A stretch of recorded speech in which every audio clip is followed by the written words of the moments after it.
الحمد لله نحمده ونستعينه ونستغفره ونؤمن به ونتوكل عليه ونعوذ بالله من شرور أنفسنا ومن سيئات أعمالنا من يهده الله فلا مضل له ومن يضلل فلا هادي له وأشهد أن لا إله إلا الله وحده لا شريك له وأشهد أن سيدنا وسندنا وحبيب ربنا ومولانا محمدا عبده ورسوله أرسله بالحق بشيرا ونذيرا وداعيا إلى الله بإذنه وسراجا منيرا أما بعد فأعوذ بالله من الشيطان الرجيم بسم الله الرحمن الرحيم وعاشروهن بالمعروف فإن كرهتموهن فعسى أن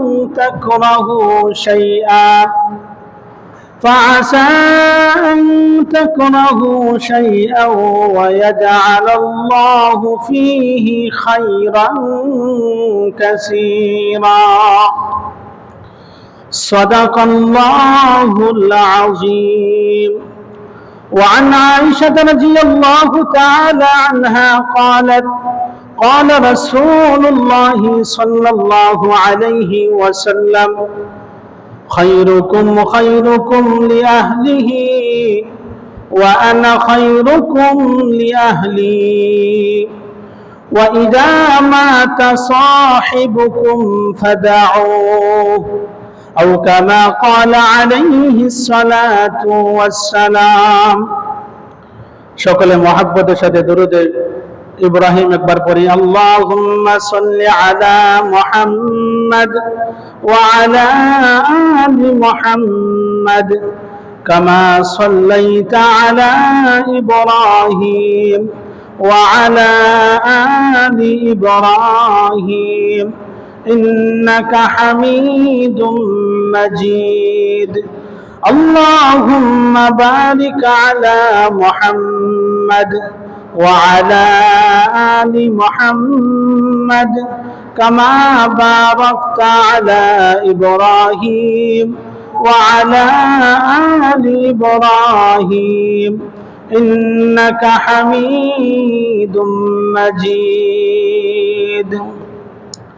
আলহামদুলিল্লাহ, আল্লাহ পাক রব্বুল আলামিনের দরবারে অসংখ্য অগণিত শুকরিয়া, যেই মহান রব্বুল আলামিন আমাদেরকে আজ পবিত্র জুমার দিনে জুমার নামাজ আদায় করার উপলক্ষে রব্বে করিমের ঘরে এসে কিছু কথা বলা ও শোনার তৌফিক দান করেছেন। এজন্য আমরা প্রত্যেকেই হৃদয় উজাড় করে মন খুলে জোরে সুরে বলি আলহামদুলিল্লাহ। মুহতারাম হাজিরিন কিরাম, আমি আপনাদের সামনে কোরআনুল কারীমের সূরাতুন নিসার একখানা আয়াতে কারিমা তেলাওয়াত করেছি। পাশাপাশি সাইয়্যিদুল মুরসালিন সাইয়্যিদুল কাউনাইন নবী মুহাম্মদুর রাসূলুল্লাহ সাল্লাল্লাহু আলাইহি ওয়াসাল্লামের অসংখ্য অগণিত হাদিসের ভান্ডার থেকে ছোট্ট একটি হাদিস আমি আপনাদের সামনে পাঠ করেছি।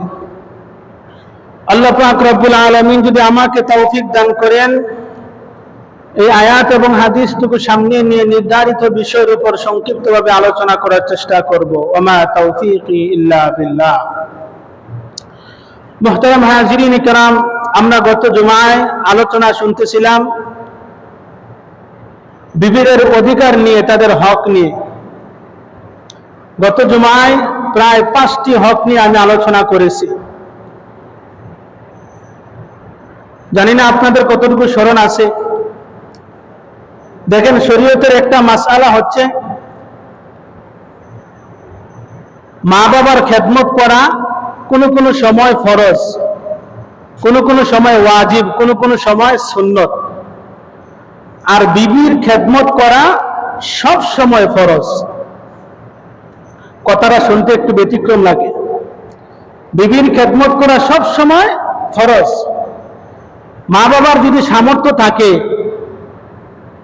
চলাফেরা করার মতো, বা তাদের খরচ তারা চালাইতে পারে, আর সন্তানের যদি সামর্থ্য না থাকে মা বাবাকে ভরণ পোষণ দেওয়ার মতো, তাহলে ওই সন্তান তার মা বাবাকে ভরণ পোষণ দেওয়া তার উপর ফরজও নয়, ওয়াজিবও নয়। কিন্তু আপনি যদি আপনার কাছে থাকুক বা নাই থাকুক, সব সময় আপনার স্ত্রীর ভরণ পোষণ দেওয়া আপনার উপর ফরজ। আশা করি বুঝাইতে পেরেছি। তো ভাই, সেই স্ত্রীর অধিকার, তাদের মর্যাদা, তাদের হক আমরা জানতে হইবে। শুধু বিয়ের পরে তাদের দেহ ভোগ করাই এটা আমরা মনে করি। বিয়ে করা যে কতটা ফজিলত, কতটা গুরুত্বপূর্ণ আমল, আমরা এটা অনেকে জানি না। পিছনে আমার অনেক আলোচনা গিয়েছে। তো আমরা গত জুমায় আলোচনা শুনতেছিলাম স্ত্রীর অধিকার নিয়ে, তাদের হক নিয়ে। 1 নম্বর হকের কথা বলেছিলাম, আপনার কাছে পাওনা তার সঙ্গে সৎভাবে বসবাস করা, সুন্দরভাবে বসবাস করা। 2 নম্বর আলোচনা করেছিলাম স্ত্রীর যদি ধর্মীয় জ্ঞান কম থাকে তাহলে তাকে ধর্মীয় জ্ঞান শিক্ষা দেওয়া, এটা আপনার কাছে তার পাওনা, তার অধিকার। 3 নম্বর, একাধিক স্ত্রী যদি কারো থাকে তাহলে সমতা বন্টন করা, সমানভাবে বন্টন করা তার স্ত্রীর অধিকার। 4 নম্বর, যদি স্ত্রী যদি ভুল করে থাকে আর সেই ভুলটা যদি শরীয়ত বিরোধী না হয়, তাহলে সব ভুল ধরতে নাই, কিছু ভুল এড়িয়ে যাইতেন, কিছু ভুল এড়িয়ে যাইতেন। শরীয়ত সম্মত কোনো ভুল করে থাকলে সাথে সাথে তার সেই ভুলটা আপনি সংশোধন করে দিতেন, ধরিয়ে দিতেন। 5 নম্বর আলোচনা করেছিলাম স্ত্রীকে মারা যাবে না, গালিগালাজ করা যাবে না, তাদেরকে ঘর থেকে ধাক্কা দিয়ে বের করে দেওয়া যাবে না। গত জুমায় এই 5টি পয়েন্টে আলোচনা করেছিলাম। 5 নম্বরে আলোচনা করেছি স্ত্রীর অধিকার হচ্ছে তার চেহারার মধ্যে আঘাত করা যাবে না, তাকে মারধর করা যাবে না, গালিগালাজ করা যাবে না। তাকে কিভাবে সংশোধন করবেন, কোরআন ও হাদিসের মধ্যে এগুলা সবটুকু দেওয়া আছে। হযরত হাকিম ইবনে মুআবিয়া আল কুশাইরি রাহিমাহুল্লাহ, তিনি তার বাবা থেকে হাদিস বর্ণনা করেন। তিনি বলেন, কুলতু ইয়া রাসূলুল্লাহ, আমি রাসূল আকরাম সাল্লাল্লাহু আলাইহি ওয়াসাল্লামকে বললাম, ইয়া রাসূলুল্লাহ, মা হাক্কু যাওজাতি আহাদিনা আলাই, ইয়া রাসূলুল্লাহ, স্বামীর উপর স্ত্রীদের হক কি কি, তার অধিকার কি কি? রাসূল আকরাম সাল্লাল্লাহু আলাইহি ওয়াসাল্লাম বললেন, ক্বালা আন তুতিমাহা ইযা তুইমতা, তুমি যখন খানা খাইবা তারও খানা খাওয়ার ব্যবস্থা করবা। সুবহানাল্লাহ, সুবহানাল্লাহ। অর্থাৎ তোমার খাবারের যেমন ব্যবস্থা করো তুমি, তোমার স্ত্রীর খাবারের ব্যবস্থা তুমি করতে হইবে। 2 নম্বর রাসূল বলেছেন, ওয়াসাতুহা ইযা তাসাইতা আও ইতাসাইতা, তুমি পরিধান করলে তোমার স্ত্রীকে তুমি পরিধান করাইবা। অর্থাৎ তোমার কাপড়ের যেমন তুমি ব্যবস্থা করো, তোমার স্ত্রীরও তুমি কাপড়ের ব্যবস্থা করবা। এই 2টা আদেশ করেছেন রাসূল। তুমি যখন খাইবা তখন তাকে খাওয়াইবা, তুমি যখন পরবা তখন তাকেও পরাইবা। আর 3টা নিষেধ করেছেন এই হাদিসের মধ্যে। 1 নম্বর হচ্ছে ওয়ালা তাদরিবিল ওয়াজহা, তার চেহারার মধ্যে তুমি আঘাত করবে না। ওয়ালা তুকাব্বিহ 2 নম্বর রাসূল বলেছেন তাকে গালি দিবে না, গালিগালাজ করবে না। 3 নম্বর রাসূল নিষেধ করেছেন ওয়ালা তাহজুর ইল্লা ফিল বাইত, তাকে ঘর থেকে বের করে দিবে না। সুবহানাল্লাহ বলবেন না?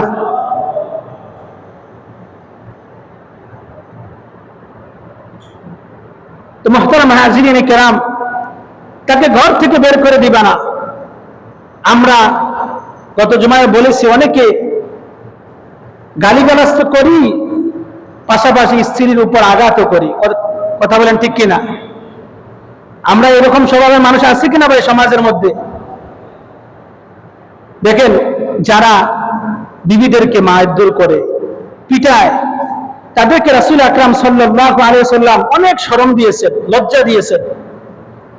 এক হাদিসের মধ্যে আসছে রাসূল আকরাম সাল্লাল্লাহু আলাইহি ওয়াসাল্লাম ইরশাদ করেন, লা ইয়াজলিদু আহাদুকুম ইমরাআতাহু জালদাল আবদি সুম্মা ইউজামিউহা ফি আখিরিল ইয়াউম। তোমরা গোলামদের মতো, গরু ছাগলদের মতো তোমাদের স্ত্রীদেরকে তোমরা পিটাইও না, তাদের মতো তাদেরকে মারধর করিও না। সুম্মা ইউজামিউহা ফি আখিরিল ইয়াউম,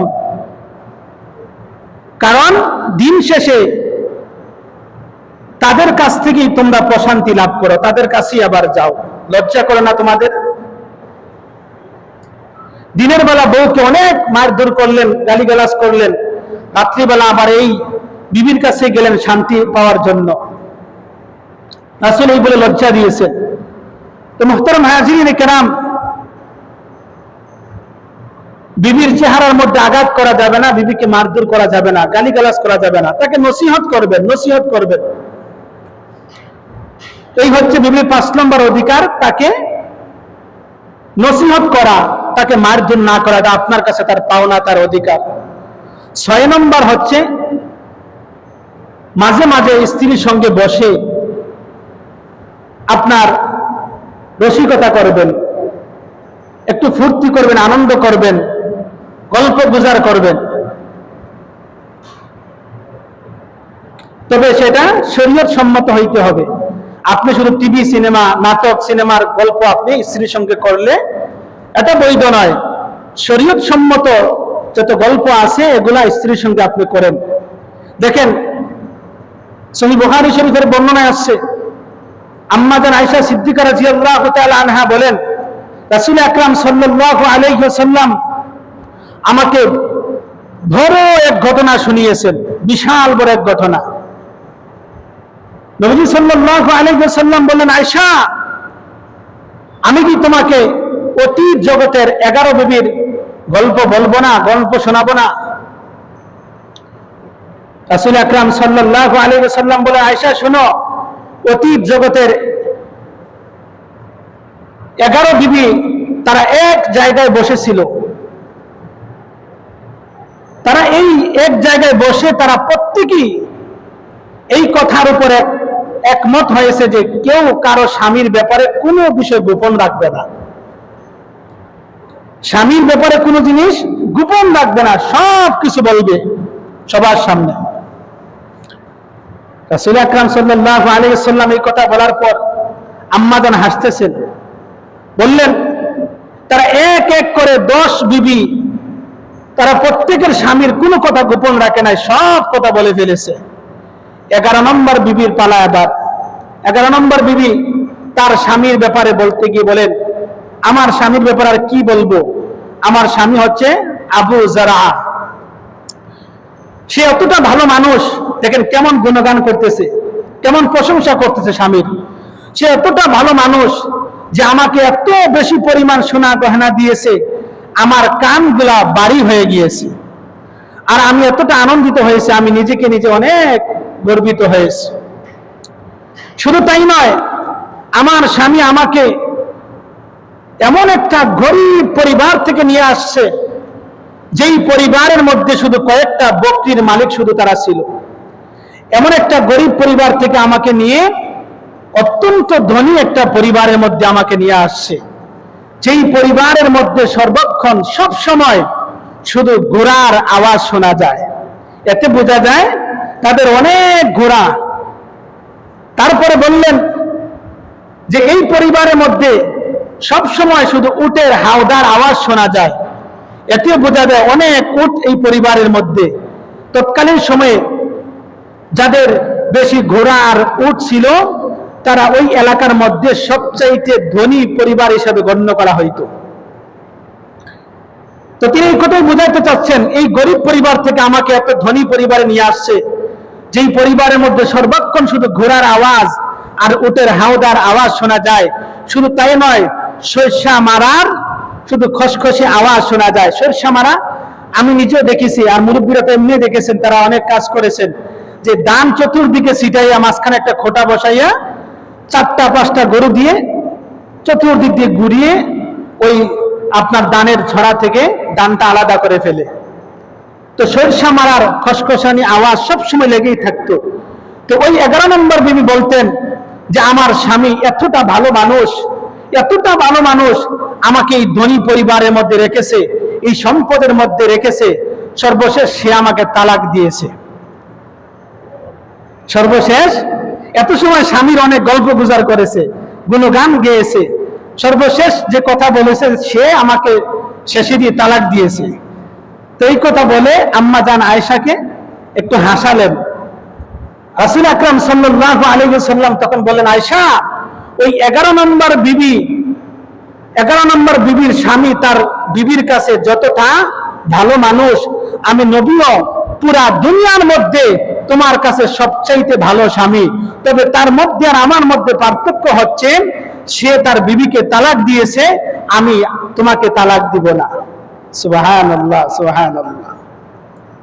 দেখেন, আম্মা জান আয়েশা সিদ্দিকা রাদিয়াল্লাহু তাআলা আনহার সাথে অতীত জগতের একটা ঘটনা বলে আম্মা জানকে একটু হাসালেন, একটু খুশি করলেন, আনন্দ দিলেন।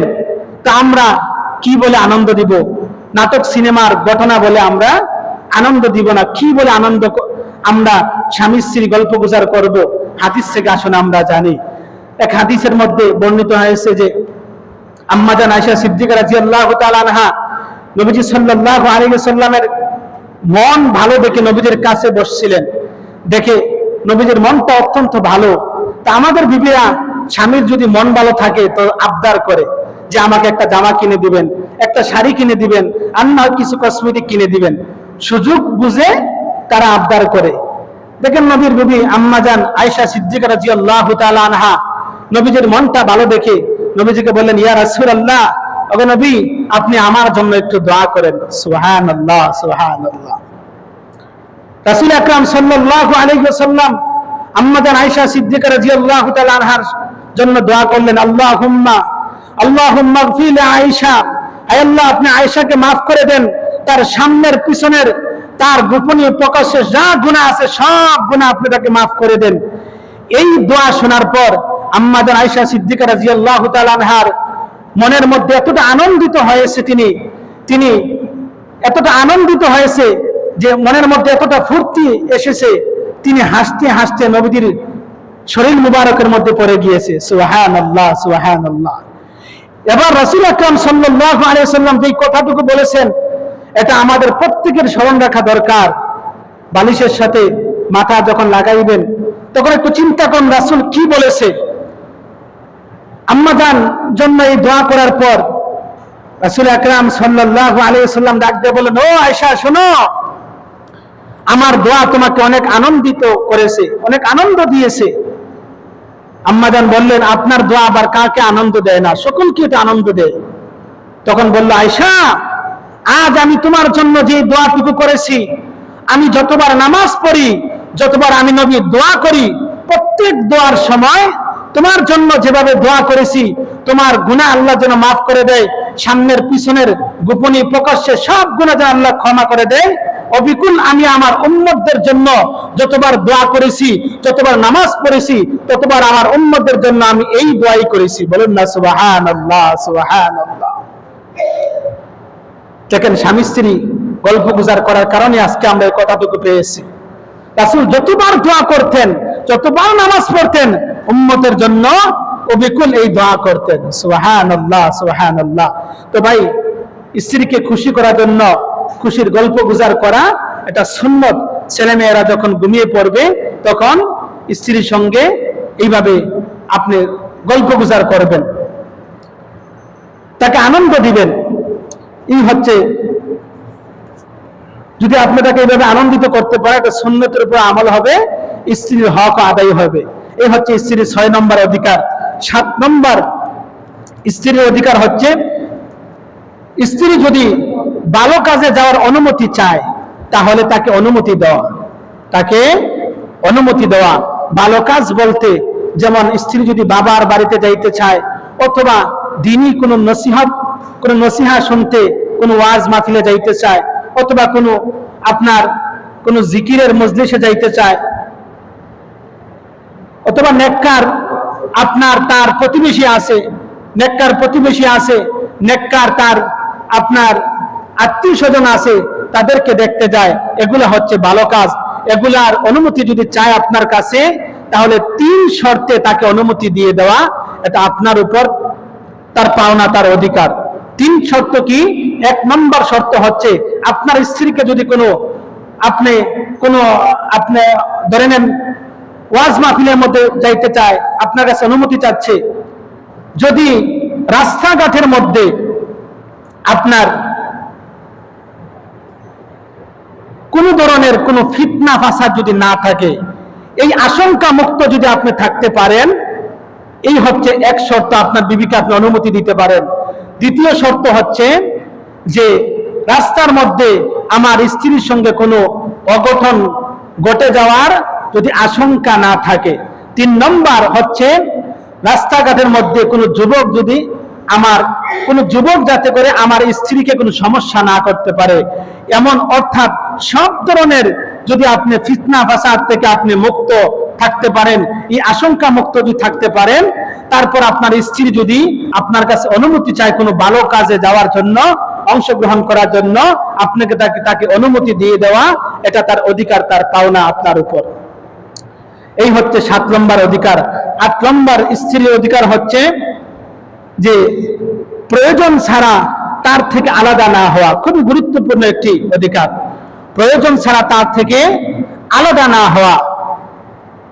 দেখেন, সহিহ বুখারী শরীফের এক বর্ণনায় আসছে, উম্মাহাতুল মুমিনিন হযরত উম্মে সালামা রাদিয়াল্লাহু তাআলা আনহা থেকে হাদিস বর্ণিত, তিনি বলেন, রাসূল আকরাম সাল্লাল্লাহু আলাইহি ওয়াসাল্লাম শপথ করেছেন, হালাফা লা ইয়াদখুলু আলা বাদি আহলিহি শাহরান, নবীজির কতিপয় এক স্ত্রী ঘরে তিনি 1 মাস যাবেন না, শপথ করেছেন। স্ত্রীর সঙ্গে একটু রাগ করে তিনি শপথ করলেন। এতে বোঝা যায় স্ত্রীদেরকে শাসন করার ক্ষেত্রে তাদের কাছ থেকে আলাদা থাকা যাবে। শাসনের ক্ষেত্রে তো কোনো প্রয়োজন ছাড়া আপনি স্ত্রীদের থেকে আপনি আলাদা থাকতে পারবেন না। দেখেন, এখন প্রশ্ন জাগে, যারা বিদেশ বাড়িতে থাকেন, যারা বিদেশে যাইবেন, অবশ্যই আপনার স্ত্রীর পরিপূর্ণ সম্মতি থাকতে হবে। স্ত্রীর পরিপূর্ণ সম্মতি থাকতে হবে। শুধু বিদেশ বাড়িতে নয়, এই যে আমাদের দাওয়াতি কাজের জন্য যে আমাদের ভাইয়েরা আসছে তবলিগের কাছে, 3 দিনের জন্য বা 40 দিনের জন্য যে আসে দাওয়াত পৌঁছানোর জন্য, আপনার নিঃসন্দেহে তারা যে কাজ করে, এটা ইবাদতের কাজ, ফজিলতের কাজ, গুরুত্বপূর্ণ একটি কাজ, নবী রাসূলদের সুন্নাত এগুলা। কিন্তু এই ক্ষেত্রেও যদি বিবির পরিপূর্ণ সম্মতি না থাকে, তাহলে আপনি কিয়ামতের ময়দানে আল্লাহর কাঠগড়ায় দাঁড়াইতে হইবে। বিবির পরিপূর্ণ সম্মতি থাকতে হইবে, কারণ দাওয়াত ও তাবলীগের কাজ হচ্ছে সুন্নাত, নবীদের কাজ। আর স্ত্রীর খেদমত করা, তার হক আদায় করা আপনার উপর, এটা ফরজ। আপনার উপর কি ভাই? ফরজ। এজন্য স্ত্রীর পরিপূর্ণ সম্মতি থাকতে হইবে। পরিপূর্ণ সম্মতি থাকবে তখনই যখন আপনার স্ত্রী নেককার হইবে। স্ত্রী নেককার হলে অবশ্যই আপনার দ্বীনের কাজের ক্ষেত্রে, আখিরাতের কাজের ক্ষেত্রে আপনাকে সহযোগিতা করবে।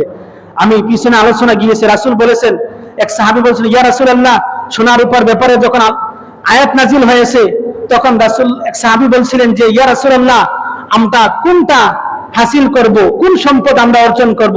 রাসূল খুব রাগান্বিত হয়েছিলেন। ওমর রাদিয়াল্লাহু তাআলা আনহু নবীজির কাছে গিয়ে বললেন, ইয়া রাসূলুল্লাহ, নবীজির মন বুঝে সাহাবায়ে কেরাম জানতে চেয়েছিলেন তারা কোন সম্পদ অর্জন করবে। নবীজি সাল্লাল্লাহু আলাইহি সাল্লাম বলেছিলেন তারা উত্তম সোনার উপর চাইতে আর উত্তম 3টা সম্পদ তারা অর্জন করবে। তার মধ্যে একটা হচ্ছে লিসানান জাকিরা ওয়া কলবান শাকিরা, যে এমন জিহবা এমন জবান তারা অর্জন করবে হাসিল করবে যেই জবান সর্বদা আল্লাহর জিকিরে তরিতাজা থাকে। বলুন না সুবহানাল্লাহ সুবহানাল্লাহ। ওয়া কলবান শাকিরা, আর এমন কলব তারা অর্জন করবে এমন সম্পদ অর্জন করবে যে কলবটা সর্বহালতে হর হালতে আল্লাহর উপর রাজি সন্তুষ্ট থাকে, অল্পতে তুষ্ট থাকে বেশিতে তুষ্ট থাকে। 3 নম্বর এমন স্ত্রী এমন সম্পদ তারা অর্জন করবে যে স্ত্রী তাদের আখিরাতের কাজে সহযোগিতা করে। বলুন না সুবহানাল্লাহ সুবহানাল্লাহ। তো ভাই, যদি আপনার স্ত্রী নেককার হয় অবশ্যই আপনি দ্বীনের কাজের জন্য বের হইতে হলে স্ত্রী আপনাকে অনুমতি দিবে। আর না হয় ওই যে বলেছিলাম 4টা গুণ থেকে মেয়েদেরকে বিবাহ করা হয়, 4 গুণের মধ্যে একটা যদি না থাকে যে দিনদারিতা, ওই দিনদারিতাকে যদি না থাকে স্ত্রীর মধ্যে, রাসূল তো আগেই বলেছেন তারিবাত ইয়াদাকা, তুমি দুলাই দূষিত হয়ে যাইবা। সুন্দরী মেয়েকে তুমি বিবাহ করেছো, দিনদারিতাকে প্রাধান্য দেয় নাই। তুমি সম্পদশালী মেয়েকে বিয়ে করেছো, দিনদারিতাকে প্রাধান্য দেও নাই। তুমি বংশ মর্যাদাকে তুমি গুরুত্ব দিয়েছো, দিনদারিতাকে প্রাধান্য দেও নাই। রাসূল তো বলেছেন যদি দিনদারিতা না থাকে তারিবাত ইয়াদাকা, তুমি ধ্বংস হয়ে যাইবা, অর্থাৎ তুমি হালাক হয়ে যাইবা। তো আপনি ভাই দিনদারি যদি আপনার বিবি থাকে, দিনদার বিবি থাকে, তাহলে অবশ্যই অবশ্যই আপনি বিদেশে যান, আর যেখানেই যান আপনার জরুরত বুঝবে, প্রয়োজন বুঝবে, আপনাকে অনুমতি দিবে। এজন্য বিবির অনুমতি ছাড়া তার থেকে আলাদা থাকা যাবে না। দেখেন রাসূল আকরাম সাল্লাল্লাহু আলাইহি সাল্লাম 29 নম্বর দিনে 29তম দিনে নবীজির ওই কতিপয় বিবির ঘরে গেলেন। এক স্ত্রী বললেন, ইয়া রাসূলুল্লাহ, আপনি তো 1 মাসের শপথ করেছিলেন যে আপনি 1 মাস বিবির ঘরে যাবেন না। আল্লাহ নবী বলেন, তোমরা কি আমাকে বুঝাও, কখনো কখনো মাস 29 দিনও হয়ে থাকে। সুবহানাল্লাহ সুবহানাল্লাহ। কতটা জ্ঞানী ছিলেন আমার রাসূল, সুবহানাল্লাহ। তো ভাই, এই যে বিবিদের থেকে আলাদা থাকা, দেখেন যদি আপনার স্ত্রী এমন কিছু অন্যায় করে যে অন্যায়টা আপনি মেনে নিতে পারেন না, শরীয়ত সম্মত নয়, যেমন সব সময় আপনার স্ত্রী টেলিভিশন দেখে আপনি তাকে নিষেধ দেন, আপনার নিষেধ মানে না। অথবা আপনি বলেন পর্দা করে, তুমি পর্দা করে না। আপনি বলেন বাজারে যাইও না, তারপরও বাজারে চলে যায়, আপনার অনুমতি নেয় না। আপনার স্ত্রী তখন কি করবেন? প্রথমেই তাকে ওয়াজ নসিহত করবেন। তাকে কি করবেন? শুধু নসিহত করতে থাকবেন, তাকে বুঝাবেন যে এটা দেখো ঠিক করতেছ না, এটা কিন্তু সঠিক হচ্ছে না তোমার, আমি কিন্তু এটা পছন্দ করতেছি না। ওয়াহজুরুহুন্না ফিল মাদাজি', যদি ওয়াজ নসিহতে কোনো কাজে না আসে তাহলে তার থেকে বিছনা আলাদা করে ফেলবেন। দেখেন বিছনা আলাদা করার মানে, আলাদা করার ব্যাখ্যা হচ্ছে আবার 3টা। 1 নম্বর ব্যাখ্যা হচ্ছে বিছনা আলাদা করার, একই বিছনার মধ্যে ঘুমাবেন। দেখেন খুব গুরুত্বপূর্ণ কথাগুলো, খুব স্মরণ রাখবেন কথাগুলা। স্ত্রী যদি আপনার কথা না শুনে, একই বিছনা, প্রথমে তো নসিহত করলেন, নসিহতে কাজে আসতেছে না, তখন আপনি তাকে বিছানা আলাদা করে ফেললেন। আলাদা কিভাবে করবেন? বিছানা আলাদা করার 3 ব্যাখ্যা। প্রথম ব্যাখ্যা হচ্ছে একই বিছানার মধ্যে ঘুমাবেন, সে যেদিকে ফিরে ঘুমাচ্ছে আপনি তার থেকে আলাদা হয়ে একটু ঘুমাইবেন, ওইদিকে মুখ ফিরিয়ে ঘুমাইবেন, যাতে করে সে বুঝতে পারে ওই তার প্রতি সে রাগান্বিত হয়ে আছে, গোসা করে আছে যে তুমি যে কাজ করতেছ এটা আমার পছন্দ নয়, এজন্য তোমার চেহারার দিকে আমার তাকাইতে ভালো লাগতেছে না। এই হচ্ছে বিছানা আলাদা করার 1 ব্যাখ্যা। 2 নম্বর বিছানা আলাদা করার 2য় ব্যাখ্যা হচ্ছে একই রুমে ঘুমাবেন, হয়তো আপনি খাটে থাকবেন, বিবি সোফার মধ্যে থাকবে, আর না হয় মাটিতে থাকবে, আর না হয় আপনি সোফার মধ্যে ঘুমাবেন, বিবি খাটে থাকবে। এই হচ্ছে বিছানা আলাদা করার 2য় ব্যাখ্যা। বিছানা আলাদা করার 3য় ব্যাখ্যা হচ্ছে আপনি এক রুমে থাকবেন, আপনার বিবি আরেক রুমে থাকবে, অথবা বিবি আরেক রুমে থাকবে, আপনি এই রুমে থাকবেন। তবে এই বিষয়টা যেন আপনার পরিবারের কেউ যেন না বোঝে, পরিবারের কেউ যেন এই বিষয়টা না বোঝে। কারণ আপনার উদ্দেশ্য তো আপনার স্ত্রীকে আপনি সংশোধন করার জন্য, তাকে শাস্তি দেওয়ার জন্য। পরিবারের লোকেরা যদি জানে তাহলে এটা বড় করে নেবে এই ঘটনাকে। এজন্য পরিবারের কেউ যেন এই বিষয়টা না জানে। তো ভাই স্ত্রীদেরকে কিভাবে শাসন করব আজকে আমরা জানতে পারলাম তো ইনশাআল্লাহ। না প্রথমে গিয়েই বেদ দিয়ে শুরু করবেন, গালি দিয়ে শুরু করবেন, প্রথমেই তাকে ফাইজুহুন্না ওয়াজ করতে থাকবেন যে এটা ঠিক করতেছ না, এটা সঠিক হচ্ছে না, ওয়াজে কাজে আসতেছে না, তখন তার থেকে বিছানা আলাদা করে ফেলবেন।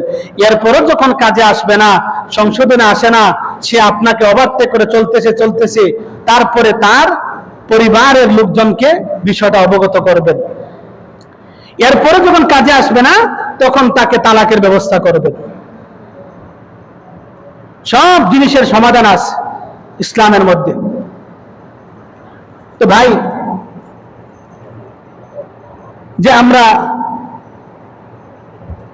8 নম্বর অধিকার পাইলাম স্ত্রীদের, যে তাদের যদি জরুরত ছাড়া এমনিতে স্ত্রীদের থেকে আলাদা থাকা যাবে না, যদি থাকতে হয় তাদের অনুমতি অবশ্যই কি লাগবে, অনুমতি লাগবে। এতে দিনী কাজে হোক আর বিদেশ বাড়িতে আপনি যেখানেই যান স্ত্রীর কাছ থেকে অনুমতি আপনি নিতে হইবে। 9 নম্বর দেখেন স্ত্রীর অধিকার। আমরা প্রত্যেক পুরুষই চাই আমাদের স্ত্রী যেন আমাদের সামনে সুসজ্জিত অবস্থায় থাকুক, সে সাজগুজ করে থাকুক আমাদের সামনে, যেন তার কাছ থেকে আমরা প্রশান্তি লাভ করতে পারি, তাকে দেখি যেন আমার ভিতরে একটা আনন্দ চলে আসে। চাই কি চাই না ভাই?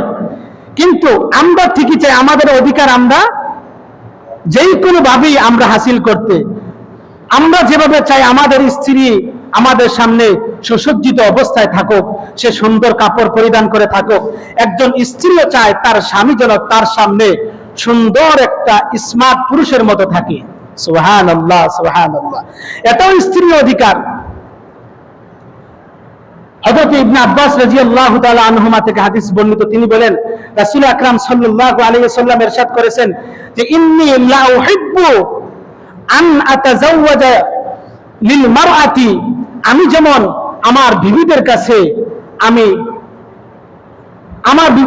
আমি এমন ভাবে পরিপাটিত হয়ে সুন্দর হয়ে আমি থাকতে চাই, যেমনটা কামা উহিব্বু, যেমনটা আমি আমার বিবিদেরকে আমার সামনে পরিপাটিত হয়ে সুন্দর হয়ে থাকাকে আমি পছন্দ করি। সুবহানাল্লাহ, সুবহানাল্লাহ।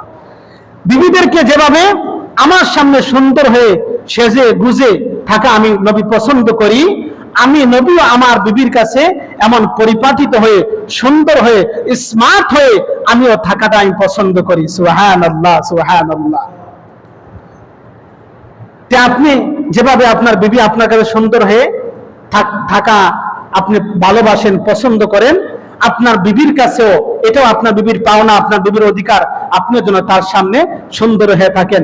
আপনার শরীর থেকে ঘামের গন্ধ আসে, সিগারেটের গন্ধ আসে, সারাদিন আপনি সিগারেট টানেন, আপনার ঘামের গন্ধ ঠেলা বেচারি কোনো কিছু বলতে পারে না, বিয়ে বসেও বেচারি আটকে গেছে। কি করবে? এখন তো সংসার করতে হবে। এজন্য বিবির মুখ থেকে যদি কোনো সময় গন্ধ আসে, সাথে সাথে আমরা বলে দেই যে তুমি ভালোভাবে দাঁত মাজন করো। কিন্তু আপনার মুখ থেকে যখন সিগারেটের গন্ধ আসে, তখন বিবি কি বলবে? যখন এই কথা প্রতিবাদ করবে, তখন হয়তো তাকে গালি দিবেন, আর না হয় তাকে কষ্ট দিবেন। এই জিনিসগুলা ভাই মাথায় থাকা দরকার আছে।